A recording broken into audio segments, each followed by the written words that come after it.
sin palabras, que me muero si no estás, que el tiempo pasa y todo cambia. Hoy lloro de soledad, que el sueño que llevo en el alma de repente ya no está, que la sonrisa se ha marchado, mis lágrimas caerán,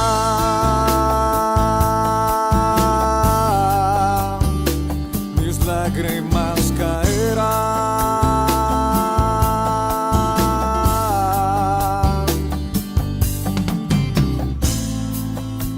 Al taller del maestro vengo, pues él me curará, me tomará entre sus brazos y cada herida sanará.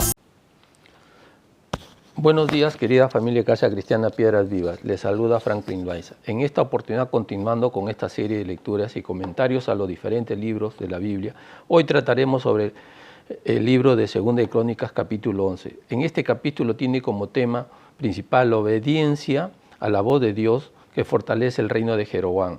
El capítulo 11 de Segunda de Crónicas se desarrolla inmediatamente después de la división del reino de Israel, como consecuencia del pecado de Salomón y la dureza del corazón de Roboam. Las 10 tribus del norte se separaron y proclamaron al rey Jeroboam, mientras que Roboam conservó únicamente los territorios de Judá y de Benjamín. Aunque esta división fue consecuencia del pecado humano, las Escrituras muestran que Dios seguía gobernando la historia. Este capítulo enseña que la verdadera fortaleza de un reino no depende del poder militar, sino de la obediencia a la palabra de Dios. También destaca que Dios siempre preserva a un remanente fiel que busca adorarlo a Él con sinceridad de corazón. La lectura nos habla de la obediencia que evita una guerra entre dos hermanos, en Segunda de Crónicas, en el capítulo 11, del 1 al 4. Al conocer la división del reino, Roboam se reunió 180,000 soldados con el propósito de recuperar las fuerzas de las tribus que se habían separado.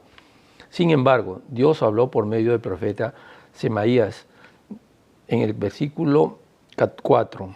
No subáis ni peleéis contra vuestros hermanos, porque yo he hecho esto.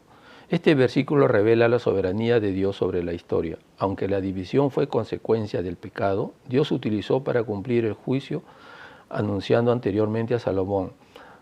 Roboam comprendió que luchar contra sus hermanos era resistir al propósito divino y obedeció la voz del Señor. Desde un punto de vista simbólico, esta escena representa el conflicto entre la voluntad humana y la voluntad de Dios. Muchas veces el creyente desea resolver los problemas con sus propias fuerzas, mientras Dios llama a detenerse y confiar en Él. La obediencia produjo más victoria que la guerra. La fortaleza de Judá es en el versículo 11, capítulo 11, versículos del 5 al 12. Al resistir de la guerra, Roboam fortaleció las ciudades de Judá y construyó murallas, almacenando provisiones y organizando la defensa del reino.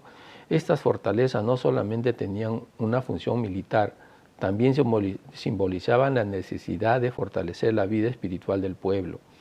El aceite presenta la presencia y la unción del Espíritu Santo, y el vino simboliza el gozo y la comunión con Dios, y los escudos y la lanza representan la preparación espiritual para enfrentar las pruebas. La enseñanza es clara: la seguridad del pueblo de Dios no depende únicamente de recursos materiales, sino de una vida fortalecida en la presencia del Señor. En los versículos del 13 al 17 nos habla del remanente fiel que busca a Dios.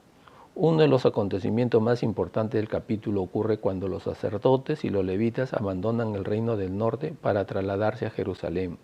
Jeroboam había rechazado al sacerdocio establecido por Dios y nombró sacerdotes conforme a su propia voluntad. En el versículo 14, Jeroboam y sus hijos lo excluyeron del ministerio del Señor. Además, estableció sacerdotes para los lugares altos, los becerros de oro e incluso para los demonios. Teológicamente, este hecho representa un peligro de sustituir la verdadera adoración por una religión creada por el hombre. Cuando la autoridad de Dios es reemplazada por intereses humanos, la idolatría ocupa su lugar. Sin embargo, el capítulo muestra que Dios siempre conserva un pueblo fiel. En el versículo 16, tras aquellos acudieron también de todas las tribus de Israel, los que habían puesto su corazón en busca del Señor.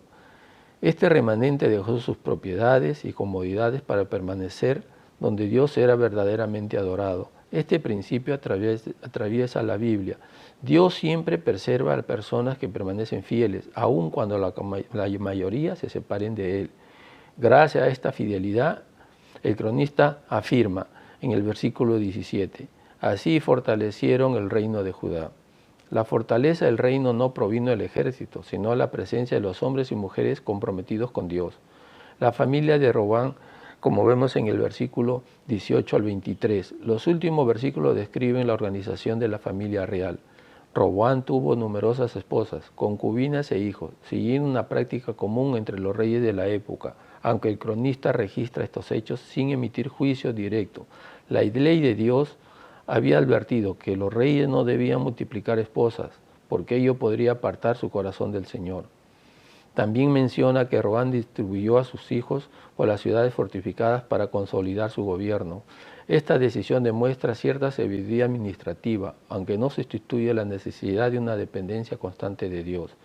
El liderazgo humano puede organizar correctamente un reino, pero solamente Dios puede sostenerlo espiritualmente. En conclusión, ¿qué podemos decir de Segunda de Crónicas capítulo 11? Nos enseña que Dios continúa gobernando aún en medio de las consecuencias del pecado humano. La obediencia de Roboam al escuchar la palabra del profeta evitó una guerra innecesaria y permitió que Judá experimentara un tiempo de estabilidad. El traslado de los sacerdotes y levitas demuestra que la verdadera adoración siempre requiere fidelidad, incluso cuando ello implica renuncia a la comodidad. Las fortalezas edificadas por Roboam simbolizan que el creyente debe fortalecer continuamente su vida espiritual mediante la oración, la palabra y la comunión con Dios. Finalmente, este capítulo nos recuerda que Dios no busca simplemente un reino fuerte, sino un pueblo santo.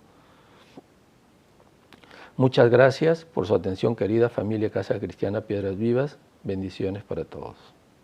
Al taller del maestro vengo.